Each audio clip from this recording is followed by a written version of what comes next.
Assalamualaikum warahmatullahi wabarakatuh. Ketemu lagi kami dari Langkah Anies. Kali ini kita kedatangan tamu dari Indonesia Timur. Salah satu sosok pemuda dari Indonesia Timur yang berhasil meniti karir di ibu kota. Dengan ini, Bang Muharram, tokoh pemuda Indonesia Timur, dosen salah satu perguruan tinggi terkenal di Jakarta, dan paham betul karakter dan bagaimana kepemimpinan Pak Anies dan rekam jejak Pak Anies selama beliau menjadi gubernur di DKI Jakarta. Simak wawancara kami.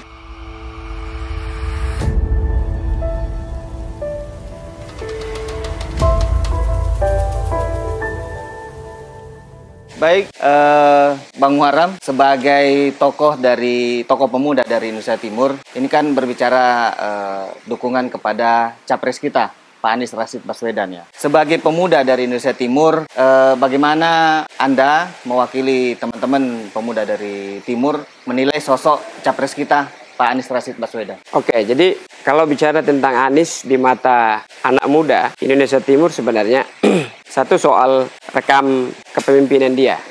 Jadi Anies jauh sebelum menjadi gubernur dan maju sebagai calon presiden, sebenarnya rentetan perjalanan yang sudah cukup panjang dilakukan oleh Mas Anies. Mulai dari bekerja di US sebagai riset, kemudian kembali ke Indonesia menjadi rektor di Universitas Paramadina, kemudian membentuk yang namanya Gerakan Turun Tangan yang menghimpun teman-teman sarjana maupun magister yang punya konsen terhadap memajukan sektor pendidikan, mengirimkan anak-anak muda, sarjana-sarjana pendidikan maupun magister ke daerah-daerah tertinggal, terluar dan terdepan, dan bahkan sampai pada level Pak Anies menjadi menteri dan memimpin DKI Jakarta sebagai gubernur DKI Jakarta. Nah, Anies ini sebenarnya satu sosok cendekiawan yang sangat unik karena soal kemampuan kapasitas beliau sebagai seorang akademisi, seorang cendekiawan, tentu itu yang menjadi salah satu barometer buat anak-anak muda tentunya untuk melihat sosok seorang Anies Baswedan. Jadi Anies ini adalah salah satu cendekiawan yang kalau boleh dibilang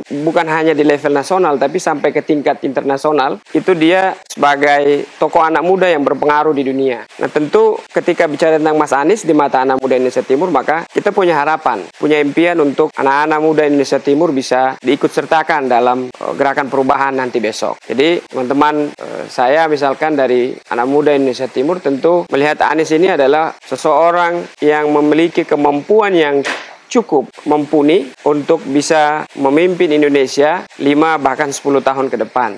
Dan itu harapannya ada di Mas Anies. Baik, ini kan sekilas penilaian tentang Mas Anies. Kita kembali ke Indonesia Timur dulu. Indonesia Timur ini kan kita ketahui sama-sama bahwa dia sangat homogen, baik dari segi keyakinan, kemudian pulau sendiri itu lebih banyak kemaritiman. Nah, ada konsen khusus nggak yang menjadi ciri khas pemuda Timur, Indonesia Timur untuk disampaikan ke Pak Anies? Ya, jadi sebenarnya begini. Jadi ketika Mas Anies atau Pak Anies menjadi gubernur DKI Jakarta, bahkan sebelum calon itu banyak orang yang sudah memframing beliau, menyudutkan beliau sebagai tokoh yang nanti akan merangkul kelompok-kelompok radikal, intoleran, dan sebagainya. Nah, kita, khususnya di Indonesia Timur, ini sebenarnya masyarakat Indonesia Timur itu sangat plural, menerima keberagaman. Dan keberagaman itu kita lihat ada di Pak Anies Baswedan. Nah, Pak Anies adalah salah satu tokoh yang bisa mempersatukan, yang bisa merangkul, bahkan tidak membeda-bedakan suku, agama, dan lain sebagainya.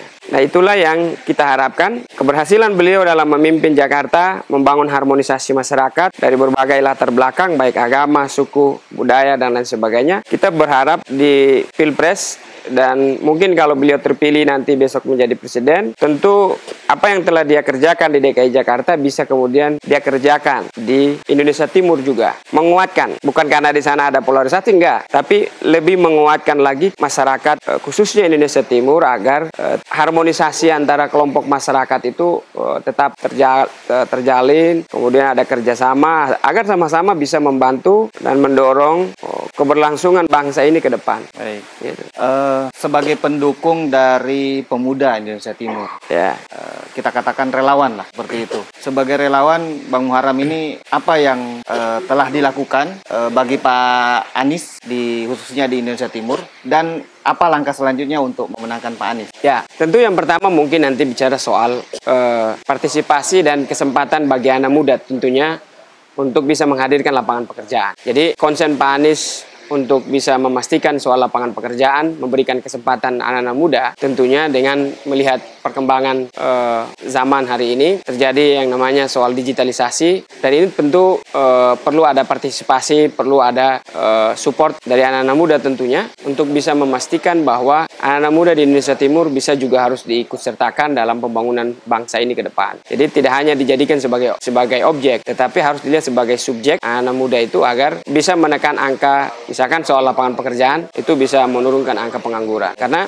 saya contohnya misalkan, ya kalau bicara soal lapangan pekerjaan sih sebenarnya di daerah itu justru susah. Sehingga kita berharap dengan Pak Anies nanti terpilih sebagai presiden bisa kemudian memberikan ruang sebesar-besarnya, terutama lapangan pekerjaan dan kesempatan kepada anak muda untuk bisa mengeluarkan kemampuan, bisa berinovasi, berkreasi dalam rangka untuk mendukung kemajuan bangsa kita ke depan. Nah tentu saya sebagai seorang anak muda dari Indonesia Timur yang mendukung Pak Anies, tentu ada tugas dan tanggung jawab saya sebagai anak muda, tentu yakni mengajak anak muda Indonesia Timur untuk mari ayo kita memilih calon pemimpin yang punya integritas bagus, yang punya rekam jejak bagus, yang punya hasil karya yang sudah terbukti selama beliau memimpin di Jakarta. Bahkan beliau jauh sebelum menjadi Gubernur DKI Jakarta, beliau pernah menjabat sebagai Menteri Pendidikan, dan ada kurang lebih 40 terobosan. Kayak kalau saya pernah telusuri itu, ada 40 terobosan yang pernah dilakukan Pak Anies semasa dia menjabat sebagai Menteri Pendidikan. Nah ini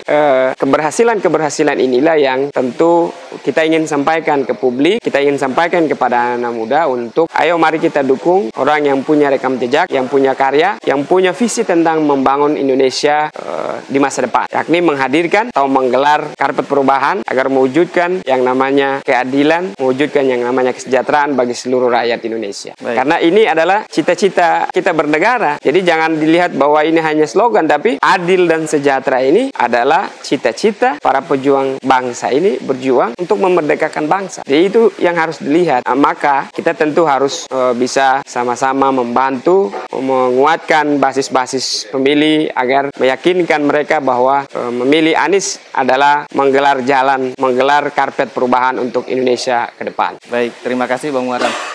Terakhir mungkin ada closing statement yang sekaligus untuk mengajak teman-teman kita, khususnya pemuda-pemuda dari Indonesia Timur, untuk sama-sama memenangkan Pak Anies dalam Pilpres 2024 mendatang. Silakan. Ya, tentu mungkin satu hal yang mungkin harus saya sampaikan ke teman-teman Indonesia Timur, terutama teman-teman pemuda maupun masyarakat umum pada umumnya, bukan soal ukuran jumlah besar suara yang kita sumbangkan, tapi 1 atau 2 suara yang kita berikan kepada Anies atau di pemilu 2024, suara itulah yang nanti menghantarkan bangsa ini untuk maju ke depan. Sehingga di 14 Februari, ayo mari lihat visi misi. Dan visi misi yang sudah disampaikan oleh Anies dan Muhaimin itu mewakili semua komponen masyarakat, baik yang ada di Pulau Jawa, baik yang ada di Pulau Sumatera, baik yang ada di Pulau Kalimantan, baik yang ada di Pulau Sulawesi, bahkan yang ada di Indonesia Timur, dari Maluku Utara, Papua, dan lain sebagainya. Nah, kita berharap Pak Anies nanti ketika terpilih nanti dia jadi presiden, kemiskinan, pengangguran, lapangan pekerjaan, pendidikan yang belum merata, kesehatan yang belum bisa dijangkau oleh semua orang, ini harus ada konsen serius dari Pak Anies dan Pak Muhaimin untuk bisa menghadirkan keadilan di Indonesia Timur. Baik, terima kasih Bang Muharram atas waktunya. Itulah tadi rekan-rekan sekalian, salah satu tokoh pemuda dari Indonesia Timur yang menyampaikan sudut pandangnya menilai salah satu keunggulan kenapa kita harus memilih capres kita Anies Rashid Baswedan. Tetap di langkah Anies. Assalamualaikum warahmatullahi wabarakatuh.